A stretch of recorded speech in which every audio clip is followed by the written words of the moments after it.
Sizlarga bugun kvartira narxida butun boshi 204 sotuvli Yevrodomimizni obzorini qilib bermoqchiman. 2024-yil qurilgan, hech kim yashamagan, yo'l yuzidan 100 metr masofada joylashgan Orientir Nazarbek Kominteriyda yonimizda maktab, stadionlar, bog'cha infrastruktura hammasi mavjud. Fasadimizga keladigan bo'lsak, qadrdonlar, fasadimiz 11 metr, umumiy maydon 204, vyezdimiz 4 ta mashinaga mo'ljallangan qadrdonlar. Endi ichki obzorni nasliga qilib bermoqchiman. Qo'limizga kirib kelishimizda, chap qo'limizda yashash uchun imoratimiz, o'ng qo'limizda oshxona va sanuzel, ikkinchi vyezdimiz.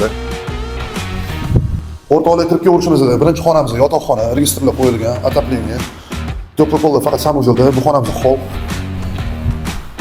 Holdan navbatdagi xonamizga kiramiz, spalni. Yana bitta yotoqxona, qadrdonlar har bitta xonamizda sirkulyatsiya mavjud.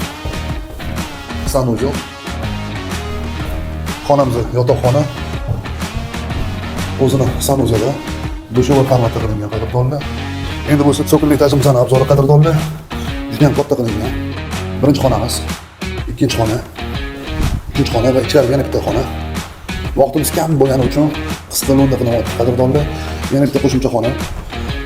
204 sotuv, fasadi 11 metr, 2024-yil qurilgan hovlimizda qadrdonlar, odam yashamagan zeleniy zonalari bor.